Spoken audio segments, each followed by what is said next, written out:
नोटबंदी के बाद 9 दिन तक हालात विकट रहने के बाद शुक्रवार को कुछ राहत नजर आई। बैंकों के बाहर भी लोगों की भीड़ कम थी, वहीं एटीएम के बाहर भी लोग कम नजर आए। वहीं 500 और 1000 के नोट बदली करने के बाद प्रचलन में आई छोटी करेंसी अब धीरे धीरे बाजार में सर्कुलेट होने लगी है। इसका असर सीधा दिहाड़ी रोजगार करने वाले लोगों पर पड़ रहा है। पानी पताशे, पाव भाजी, चाट पकौड़ी आदि के ठेलों पर 10 रुपए से लेकर 100 रुपए तक के नोट प्रचलन में आ गए हैं, जिससे पिछले 6-7 दिन से चल रही पैसों की मारवारी अब खत्म हो गई है। ठेले थड़ी वालों ने भी राहत की सांस ली है। परेशानी तो आ ही रही है सब। अभी जो भी आ रहा है 500 के नोट लेके आ रहा है, वो लेते ही नहीं। हम 500 के नोट चल ही नहीं रहे तो क्या करें फिर हम 100 के नोट ही ले रहे हैं। सबसे ग्राहक से कहते हैं भाई खुले दो।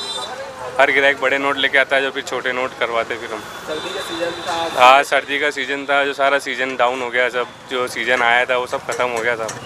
सब ने आस लगा के रख रखी थी भाई चलो सर्दी में तो कमाई होगी, इतने दिन कमाई नहीं थी साहब। अब वो सब खत्म हो गई साहब। बिल्कुल दुकानदारी बिल्कुल नहीं है साहब। मार्केट में शाम को सब जने माल फेंक के जाते हैं, सबका माल यूँ ही चले जाता है। ये काम सही भी हुआ, लेकिन परेशानी हो ही रही है आम आदमी को। काम धंधे में, मजदूरी वगैरह में सब 1000-500 के नोट लेके आ रहे। छोटा आदमी खुले कहाँ से देवे? चलाने में चला लेगा छोटा आदमी, लेकिन खुले कहाँ से लेके आएगा? आज ये नोटबंदी को लेकर 9-10वां दिन है, तो क्या रूटीन में आ गए हैं लोग बाकी या अभी परेशानी तो हो ही रही, लेकिन रूटीन भी आ ही रहा, खुले भी आ ही रहे। लोगों के पास जो जमा थे वो निकल रहे हैं और बड़े नोट बंद होने से कोई ऐसी विशेष बात नहीं है। नए नोट भी आ गए। ये फेक नोट आ रहे हैं, इनको वापस भिजवा रहे हैं। फेक नोट बहुत पकड़े जा रहे हैं। अच्छा, इस नोटबंदी के कारण कुछ नकली करेंसी भी हाँ, नकली आ रही है, जिसको पकड़ रहे हैं हम लोग। इनको वापस नहीं दे रहे हैं जाली नोट।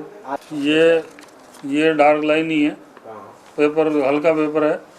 और ये जो है इधर गांधी जी है, ये साइज में फ़र्क है। यहाँ जो 100 रुपये लिखा रहता है, यूँ करने से दिखता है, उसमें डिफरेंस है।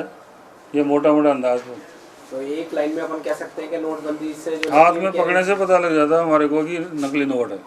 नोटबंदी से नकली नोट बाहर आ रहे हैं। नकली नोट बाहर हैं। जैसे रिजर्व बैंक या गवर्नमेंट ने कहा कि सेग में तो 24,000 है इनमें एक सप्ताह में, और करंट में 50,000 है। और एटीएम में 2000 कर दिए, और नोट एक्सचेंज में 2000 कर दिए।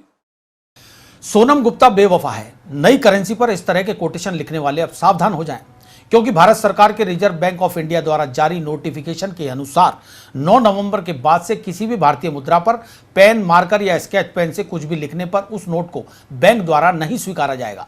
कोई भी बैंक स्टेपलर किए या लिखे गए नोट को भी नहीं स्वीकारेगा। हाँ, मुद्रा का अपमान है कि उसे कुछ लिखना नहीं चाहिए, क्योंकि मुद्रा अपने धन के समान है। इसलिए हम यही चाहते हैं, यही एडवाइस करते हैं कि नए नोटों पे पेन से कुछ नहीं लगे। अगर लिखेंगे तो लिख के अब लिखने वाला तो अब समझदार इंसान तो लिखेगा नहीं। और ये जो लेबर क्लास है ज़्यादातर ये लिखती है कि भाई ये 2 के नोट या 5 के नोट, या मोबाइल नंबर लिख देते हैं। कभी कोई वहाँ नोट करा मोबाइल नंबर, तो ये गलत है, ऐसा नहीं करना चाहिए। और बैंक उसको स्वीकार भी नहीं करेगा। बैंक हाँ, नए नोटों पे अगर इसे लिखा हुआ है तो हम स्वीकार नहीं करेंगे।